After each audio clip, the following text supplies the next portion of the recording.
Assalamualaikum warahmatullahi wabarakatuh. Perkenalkan, nama saya Latifatul Rifdanur Azizah, NIM 18053047, Fakultas Ekonomi Universitas Negeri Padang. Dalam video kali ini saya akan mencoba menjelaskan materi pasar modal yang jika dilihat pada silabus mata pelajaran ekonomi peminatan SMA kelas 11 itu berada pada KD 3.9, yaitu tentang mendeskripsikan pasar modal dalam perekonomian. Lalu kita masuk ke materi yang pertama, yaitu tentang pengertian pasar modal. Pasar modal atau capital market merupakan pasar untuk berbagai instrumen keuangan jangka panjang yang bisa diperjualbelikan, baik itu obligasi, saham, reksadana, instrumen derivatif maupun instrumen lainnya. Pasar modal merupakan sarana pendanaan bagi perusahaan maupun institusi lain, misalnya pemerintah, dan sebagai sarana bagi kegiatan berinvestasi. Dengan demikian, pasar modal memfasilitasi berbagai sarana dan prasarana kegiatan jual beli dan kegiatan terkait lainnya. Yang kedua yaitu peran pasar modal. Ada beberapa peranan dari pasar modal terhadap perekonomian nasional, antara lain yang pertama, lembaga intermediasi atau lembaga perantara keuangan selain bank. Yang kedua, membantu pemodal berpartisipasi pada kegiatan bisnis yang menguntungkan atau sering disebut dengan investasi. Lalu yang ketiga, mendukung kegiatan bisnis memperoleh dana dari pihak luar untuk perluasan usaha atau ekspansi. Yang keempat yaitu memungkinkan kegiatan bisnis memisahkan operasi bisnis dan ekonomi dari kegiatan keuangan. Yang kelima yaitu memungkinkan para pemegang surat berharga memperoleh likuiditas dengan menjual surat berharga yang dimiliki kepada pihak lain. Yang ketiga yaitu lembaga penunjang pasar modal. Lembaga penunjang pasar modal terdiri dari Biro Administrasi Efek, Bank Kustodian, Wali Amanat, dan Peringkat Efek. Yang pertama yaitu Biro Administrasi Efek atau disingkat dengan BAE. Adalah badan hukum yang berbentuk perseroan terbatas. BAE melakukan usaha dalam bidang pengelolaan administrasi efek dan menerima kepercayaan modal sesuai ketentuan yang berlaku. Lalu yang kedua, Bank Kustodian. Bank Kustodian berarti lembaga yang bertanggung jawab untuk mengamankan aset keuangan perusahaan maupun perseorangan. Kustodian bertindak sebagai penitipan kolektif dari aset seperti saham, obligasi, dan penagih hasil penjualan serta menerima dividen. Di Indonesia sendiri contohnya, contoh bank kustodian itu adalah PT Bank Sentral Asia, PT Bank Mandiri, dan PT Bank Cimniaga. Lalu yang ketiga ada wali amanat.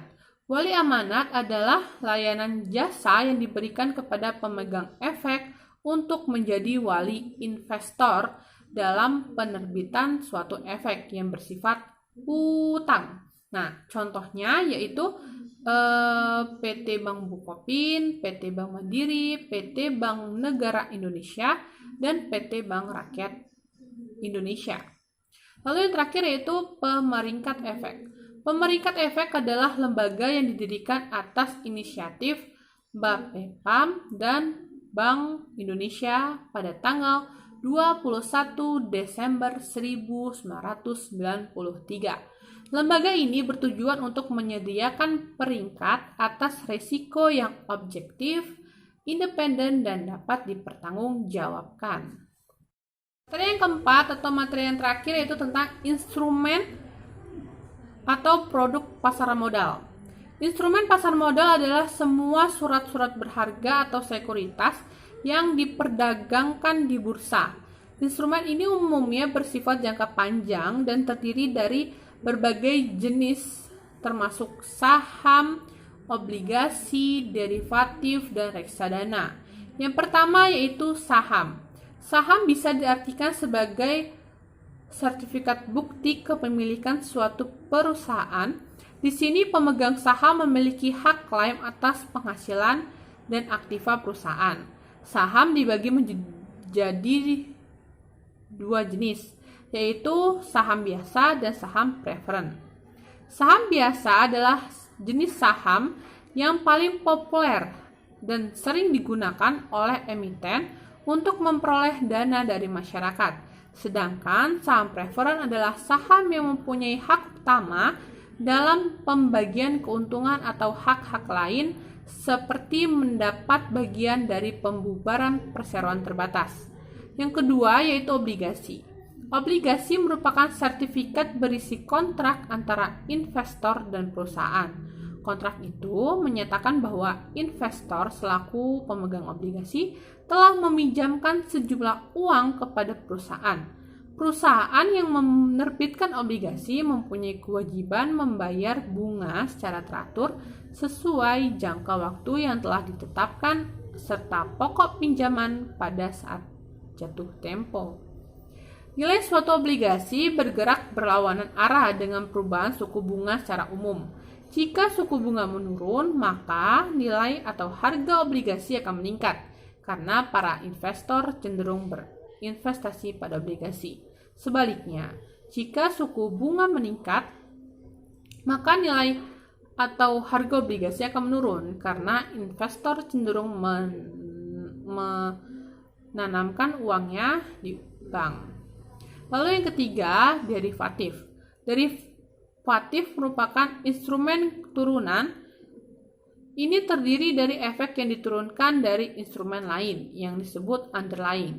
Derivatif terdiri dari atas bukti right dan waran. Apa bedanya? Right issue adalah hak pemilik saham lama suatu emiten untuk membeli saham baru pada periode dan harga yang sudah ditentukan oleh emiten tersebut. Sementara waran adalah hak membeli saham biasa pada waktu dan harga yang sudah ditentukan oleh emiten yang menerbitkannya. Lalu yang keempat, reksadana. Reksadana adalah wadah yang dipergunakan untuk menghimpun dana masyarakat investor untuk selanjutnya diinvestasikan dalam portofolio efek oleh manajer investasi. Berdasarkan investasinya, reksadana dapat dibedakan menjadi 4 jenis, termasuk reksadana saham, reksadana obligasi, reksadana pasar uang, dan reksadana campuran. Reksadana saham. Ini adalah reksadana yang menginvestasikan dananya pada saham-saham emiten. Jenis reksadana ini berpotensi risiko besar dengan tingkat pengembalian return yang besar pula, sehingga dapat disebut dengan high returns. Reksadana pasar uang atau money market funds. Ini merupakan jenis reksadana yang menginvestasikan dananya pada pasar uang. Tidak seperti reksadana saham, jenis ini memberikan tingkat risiko dan pengembalian yang rendah. Reksadana obligasi. Ini adalah reksadana dengan tingkat pengembalian serta risiko menengah. Disebut juga dengan reksadana pendapatan tetap atau fixed income funds. Bagi investor yang ingin memperoleh pendapatan yang dapat diprediksi serta stabil, maka sebaiknya memilih jenis reksadana ini. Lalu yang terakhir yaitu reksadana campuran atau discretionary funds. Ini adalah reksadana yang menetapkan dananya pada pasar uang atau pasar uang, obligasi atau saham. Baiklah, sekian dari penjabaran materi yang saya jelaskan. Selebihnya saya mohon maaf jika ada salah kata atau perbuatan. Saya akhiri. Assalamualaikum warahmatullahi wabarakatuh.